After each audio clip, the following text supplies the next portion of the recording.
விஜய் கணுக்கால் வந்துட்டு கருப்பாயிடுச்சு, முதுகெல்லாம் அரிச்சிட்டே இருக்குது, மூக்கு வந்து சிவப்பாயிடுச்சுன்னு சொன்னாங்க. கண்மணி, அதுக்கப்புறம் வள்ளி, வீரா, மாறன் எல்லாரும் சிரிக்க ஆரம்பிச்சிடுறாங்க. இப்போ தெரியுதா ஃப்ராடுன்னு சொல்லிட்டுன்ற மாதிரியே சொன்னாங்க. எப்படியாவது இவ்வளோ இது பண்ணி வெளியே அனுப்பணும்னாலும் அவங்க அத்தா சொல்ல அவசரப்படக்கூடாது, நம்மக்கிட்ட எந்த சாட்சியும் இல்லை, அதை இது பண்ணிட்டு தான் பண்ணணுன்ற மாதிரி வீரா மாறன் சொல்லிடுறாங்க. அடுத்தது பார்த்திங்கன்னா விஜய் போயிட்டு அவங்க அம்மா கிட்ட உட்கார இன்னொரு இது வேஷன்ற மாதிரி கேட்குறாங்க. அம்மா கன்சீவ் வந்து இப்படியெல்லாம் இருக்கும்ல, அதுக்காக தான் நடிக்கிறதுக்கு இப்படியெல்லாம் பண்ணாத மாறணும் வள்ளி எல்லாரும் பேசிகிட்டு இருந்தாங்கன்னு சொல்கிறாங்க. அவங்களுக்கு டவுட் இருந்துச்சுடி, அதனால தாண்டி உன்னை இந்த மாதிரி எல்லாம் இது பண்ணியிருக்காங்க, நீ என்னென்னா இப்படி நடிச்சிட்டு வந்திருக்கேடி பைத்தியக்காரின்ற மாதிரி சொல்லி திட்டுறாங்க. அப்படியா சொல்லிட்டேன் அப்படின்ற மாதிரி சொல்லி அடைச்சேன், இனிமேல் நான் உஷாராக இருக்கேன் பாருமா, எப்படி பண்ணுறேன் பாருன்ற மாதிரி சொல்கிறாங்க. ஓடி இப்படி பண்ணிட்டு இருந்தால் வீட்டை விட்டு வெளியே தாண்டி போகணுன்ற மாதிரி அவங்க அம்மா ஒரு பக்கம் சொல்லிட்டு இருக்காங்க. இன்னொரு பக்கம் இங்கே கண்மணிக்கு வந்து வத்த குழம்பு செஞ்சுருக்க, நீ வந்து சாப்பிட்டுன்ற மாதிரி வீரா கூட்டிகிட்டு போகிறாங்க. வந்து சாப்பிட்டுட்டு இருக்காங்க சந்தோஷமாக. அப்போ வந்துட்டு இந்த மாதிரி நீ வீரா மாறனை வந்து மன்னிச்சு ஏற்றுக்கிட்டல, அவங்க கூட நல்லா பேசுகிறல, எனக்கு சந்தோஷமாக இருக்கணும்டி, இப்படி தான் செஞ்ச தப்பை கூட மறந்துட்டு நமக்கு பிடிச்சவங்களா இருந்தால் வந்துட்டு எப்பவும் போல் இருக்கணும்னு சொல்லிட்டு இருக்காங்க.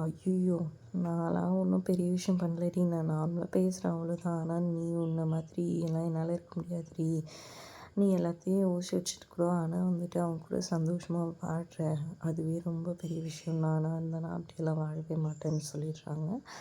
அதை கேட்டவுடனே வீரா ரொம்பவே ஷாக் ஆகிடுறாங்க. என்னடா இது, ராகவன் மாமா தான் ஆக்சிடெண்ட் பண்ணாங்கன்னு தெரிஞ்சால் அக்கா என்ன ரியாக்ட் பண்ணுவாளோ தெரியலன்ற மாதிரி யோசிக்கிறாங்க. இன்னொரு பக்கம் ராகவன் வந்து கண்மணி சொன்னதுனால டிவி வாங்கிட்டு வந்திருப்பாரு, அதை கூட்டிகிட்டு வந்து காமிச்சோன்னா அப்படியே கண்மணி சந்தோஷமாயிடுறாங்க. அப்புறம் வீட்டு ரூமில் போய் கனெக்ஷன் கொடுத்து ஆன் பண்ண சொல்லி 2 பேரும் பாட்டு போட்டுட்டு கேட்டுட்டு சந்தோஷப்பட்டுட்டு இருப்பாங்க ஒன்றா உட்காந்துட்டு.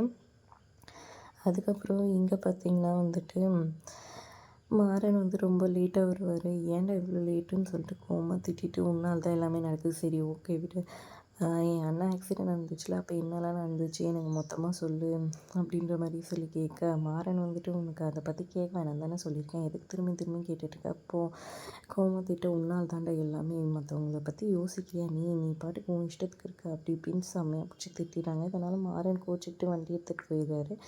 வீரா பின்னாடியே ஆட்டோ எடுத்துக்கிட்டு அவர் சுற்றிட்டு போய் பிடிக்கிறாங்க. அப்போ போலீஸ் வந்துட்டு இவங்கள பிடிச்சிட்டு ஏன்டா இவங்கள ஃபாலோ பண்ணுற அப்படின்னு சொல்லி கேட்க, அப்புறமா வீரா சொல்கிறாங்க இது என்னோடய ஹஸ்பண்டு அப்படின்ற மாதிரி சொல்லிடுறாங்க. அப்புறமா ஏன்டா இப்படி கோச்சிக்கிறேன், நான் சொல்கிறத கேளு அப்படின்ற மாதிரி அவங்க கன்வின்ஸ் பண்ணுறாங்க மாறனை. அதோட எபிசோட் முடியுது. தேங்க்ஸ் ஃபார் வாட்சிங்.